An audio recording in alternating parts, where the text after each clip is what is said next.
there was a time a very short while ago where we weren't talking about AJ Browns and Darius Slays, and Lane Johnson was having his ankle issues, and um, there weren't a lot of good players on this team.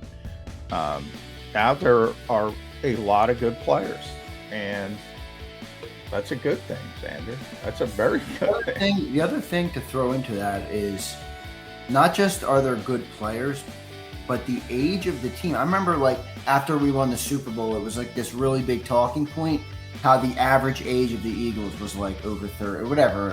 I don't know exactly what it was, and I can't, rewrite it, but that's what I remember the talking point being. That now you look at some of the talent.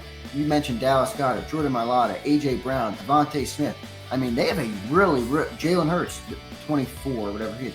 They have a really young core of good, talented players.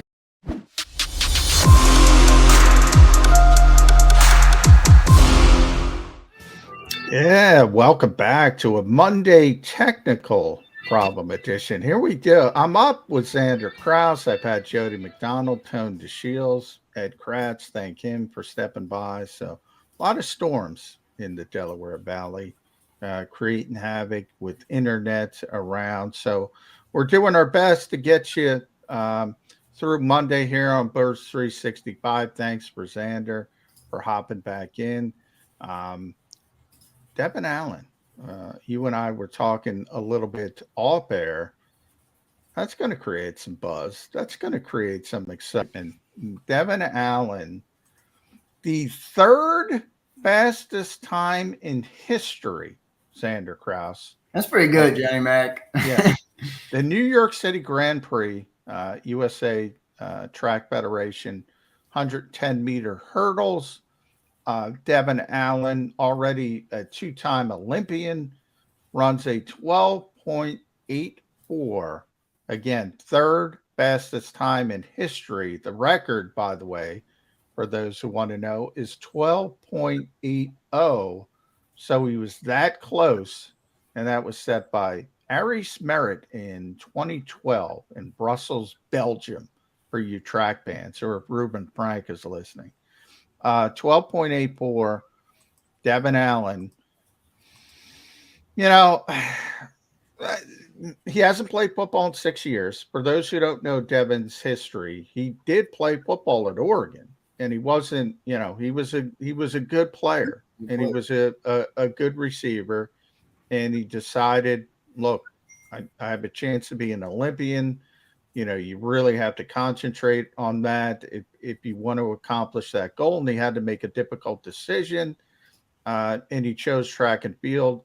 Probably made the right decision at the time because he has made the Olympics twice. Now, you fast forward to where we are now, Zander, and he's thinking to himself, I believe he's 27, and he said, if I'm going to do it, I have to do it now and try to make the transition back to football. But he's still running track. Well, not to cut you off, my head goes to one thing with Devon Allen, John, and that's special teams. Can he catch the ball? Kick returner. And if he can catch the ball, you got to assume that he's better or more.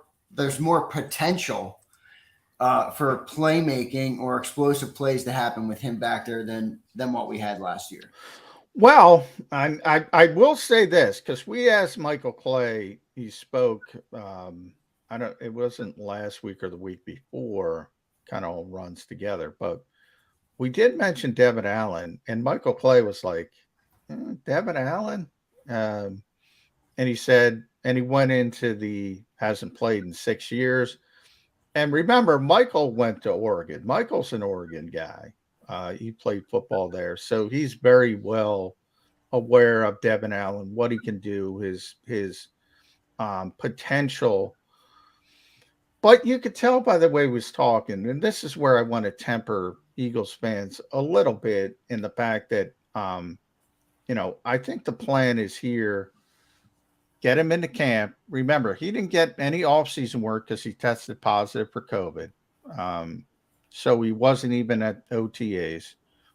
Obviously, he's healthy enough to get back and run a 12.84, so he's fine. But, you still have those hurdles you have to get over, and he couldn't do that work. And so he's not going to do anything till they get to training camp. And then he's going to stop the track stuff, he says, until after the Super Bowl. And he's crossing his fingers there. But can he help the Eagles in 2022? I think this is more about seeing what he has in training camp, trying to get him up to speed, trying to ramp him up, getting him on the practice squad, get him through waivers, and then see what you have a year or two down the line. On the other hand, if there's one thing you can do, it's probably not going to be a receiver, right? He's not going to run routes. He's not going to do things like that. There's one thing you can do. It's kick return. Just catch the ball and go. Two things there, though, Zander. One, there's maybe 2 kickoff returns a game in the NFL. Do you really want to waste a 53-man roster spot on somebody who does nothing else? That's number one. And number two, there is a decision-making part of it, which you see with Jalen Reagor. Oh, yeah. Yeah. %. Yep. So it's not like there are some times, and teams will try to take advantage if they sense, look, this guy's not ready. They might mortar kick it. They might pooch kick it. They might force him to make a decision that's maybe a bad decision. I don't know. That 12.84 on the 110-meter hurdles is getting people too excited, Zander Krause. Well, I don't want to spend too much time on Devon Allen, but I did think that was pretty notable. It's one thing to run a really fast time. It's another to place yourself like among the fastest ever. Yeah, which is pretty impressive. But John, I want to move off this real quick, and I want to ask you a question. You've been down there for any time there's been availability to the press. You've been present. You've been questioning the coordinators at the conferences, the players, blah, blah, the whole 9 yards. What does it feel like this year going into this season? Last year, it felt like, you had Nick Sirianni, you had the drama of his press conference, whatever you want to make of that. What does it feel like going into is the inside of that locker room feel as good about this season, or does it seem like they feel as good about this season as the outside does? I do a lot on the JAKIB channel. I produce the whole channel, so I see all the comments. The fans are fired up. The commenters, the listeners, the 209 people watching us right now, they're fired up. They're ready. They're excited about the acquisitions, and I think they should be. I think Howie did a really nice job this offseason. And by the way, like, share, and subscribe. I got to get that in for the 212 people watching live, and the many thousands more that will watch on demand at jakibsports.com or our YouTube channel. Zander, it's interesting. I think this team thinks they're really good. I think they have a chance to be a really good team, and I think they have a chance to be a really good team. Of all the people, the one tempering things the most has been Howie Roseman. Because I think he's been through this before. And he understands how many hurdles there are to being a good NFL team. It could be an injury here, could be an injury at the worst position possible, could be an injury or a number of injuries where you don't have a ton of depth. But if they stay healthy, Dallas Goddard is a perfect example. Look, that's a top 5 tight end in this league. I talk about it all the time. To me, and I said this last week on the show, we're talking about best pure football player, not most important, because obviously Tone and I talked in the opening of the show. That's always going to be the quarterback because of how much is on their shoulders. But just best pure football player at their particular position. I think Dallas Goddard is the best player on the Eagles. What if he gets hurt? You think Dallas Goddard's better as a tight end than Jordan Mailata or Lane Johnson are as offensive tackles? Yeah, I think he's that good. And that's not saying a lot. I mean, you got Jason Kelsey at center. He might be the best in the NFL. I think it is, and people always take it the way you just take it, Ted. They take it as an insult to somebody Well, else. yeah, I don't take it as an insult, but I take it as high praise Yeah, for yeah, Goddard.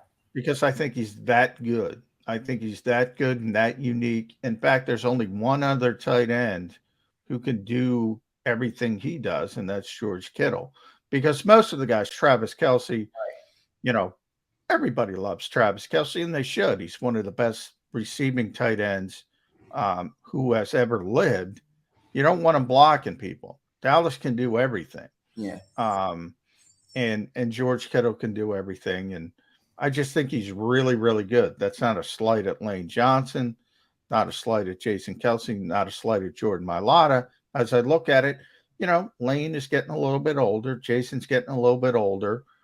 That's the realism. It's a quick moving league.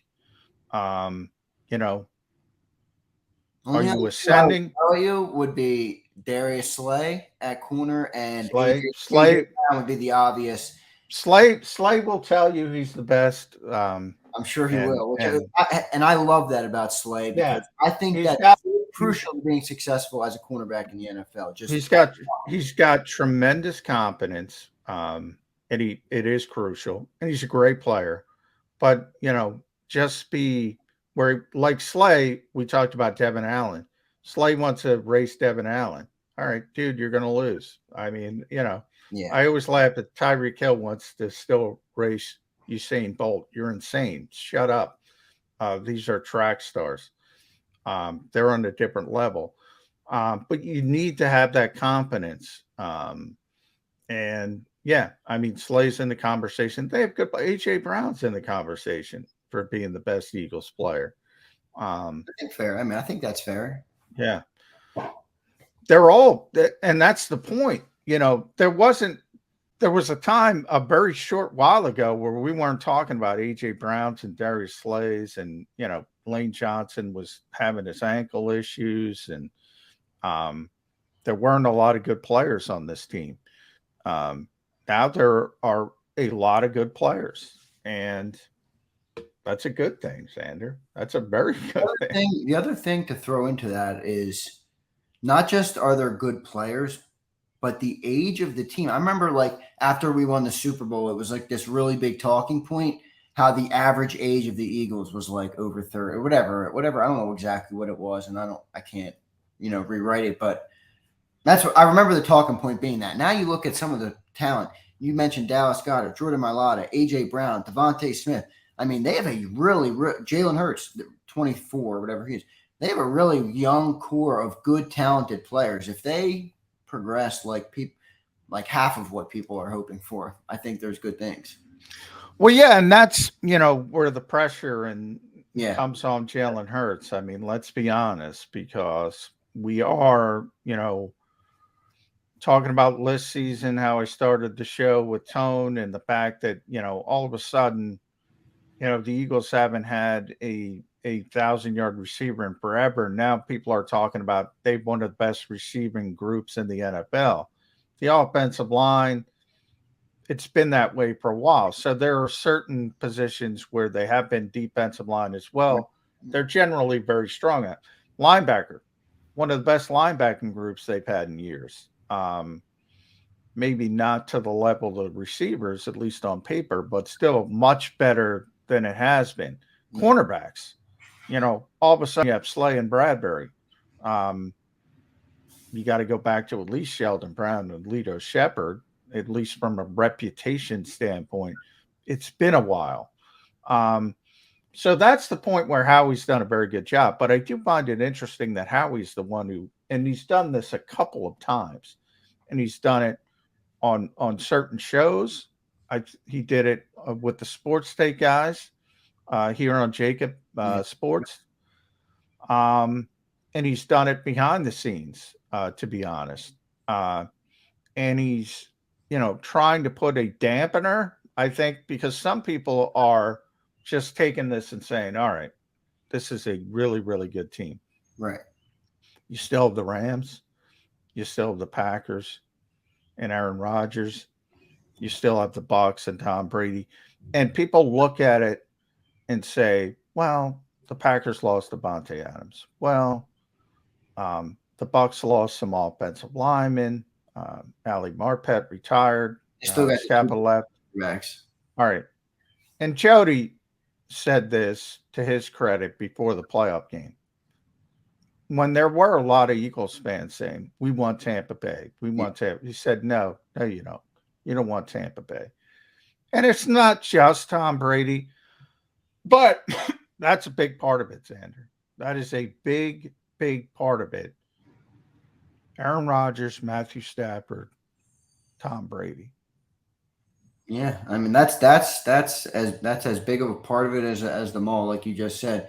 I want to go, John, to the corners. You caught my attention with the corners, just looking at how big the addition of James Bradbury was, and I mean even last year they signed Steven Nelson, and he was a good solid corner, but the James Bradbury signing felt different than that. I mean, obviously it happened much earlier; it was a much different thing, but it felt like it was like, wow, they added another good starting caliber that started a lot of games, which I think is important to the roster.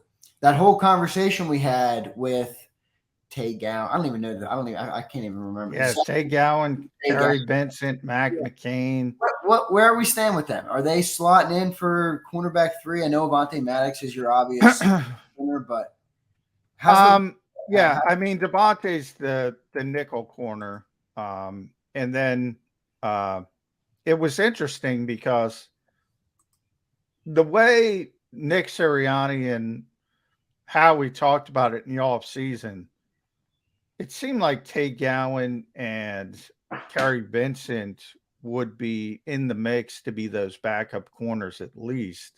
And people were talking about, okay, who's going to start, Zach McPherson or Tay Gowan? So Zach is, I guess, are you splitting hairs at that point, John? Yeah, you are. But it is interesting that Mac McCain. So the starting corners were Darius Slay, James Bradbury, Avonte Maddox, 2 outside corners in the slot. The backups were Zach McPherson, no surprise. Mac McCain on the outside, Josiah Scott in the nickel, no surprise except for Mac McCain. The fact that Mac McCain is ahead of Tay Gowan and Kerry Vincent, a little bit of a surprise early, at least early in the process. Yeah. So, all right. I just wanted to go there because I know there was like a time this offseason where everyone talked about that because that was after Hallie made all his moves. It was like, okay, well, we need a corner now. And everyone was like, Zach the guy. He shifted very quick once Bradbury got signed. But I mean, I think all in all, if Jalen pulls this together, I know you mentioned Brady, Rodgers, Stafford. I told Dan Cilia this, host of the National Football Show.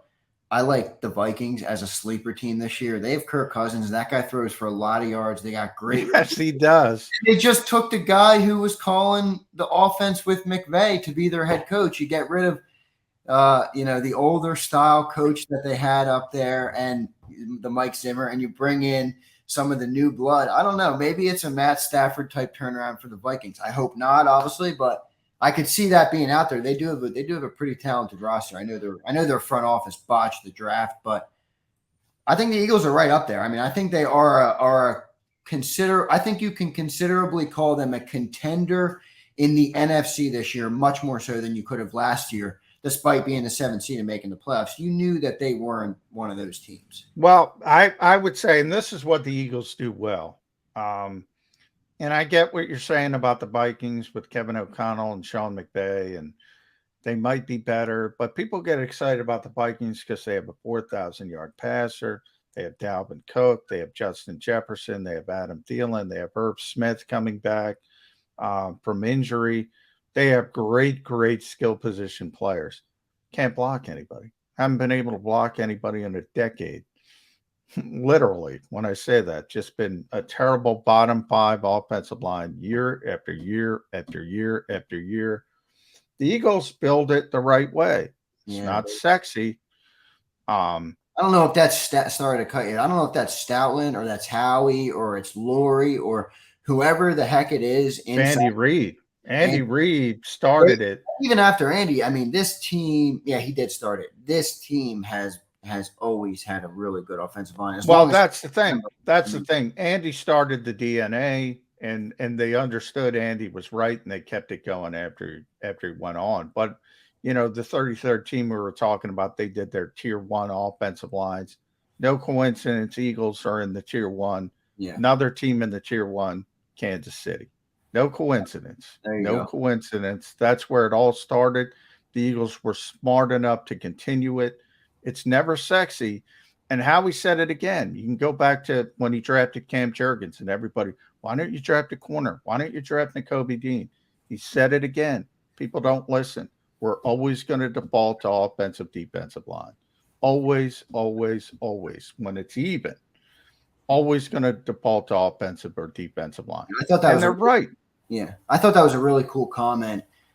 And I'm not sure how much of it was media talk or whatever, but I remember a press conference after the draft and how he's like, we had Jurgens and we had Dean, and when the pick came up, it was kind of a look around, got to go ahead, and everyone we knew, and you put the pick in because going in, we're going offensive line no matter how good everything else looks, which I think is a good thing. I never get upset with the offensive line picks. People got upset last year at Landon. I remember I said, I produced draft takes with Derek Gunn. He brought on former Eagle offensive lineman Barrett Brooks, and both of them kind of grabbed. Nobody likes the big guys until now everyone's like, "Oh, the left side of the line is a beast." Yeah. How things change in just 1 year. I love the offensive line. All right. We're going to continue talking about offensive line and everything else with the Eagles in the NFL. Bob Glauber from Newsday, their NFL columnist, the great Bob Glauber, set to join us. Hopefully, we have so many technical issues. Bob will be here after the break. If not, Zander will be here after the break. So we'll see how it shakes out here on the Birds 365 Monday.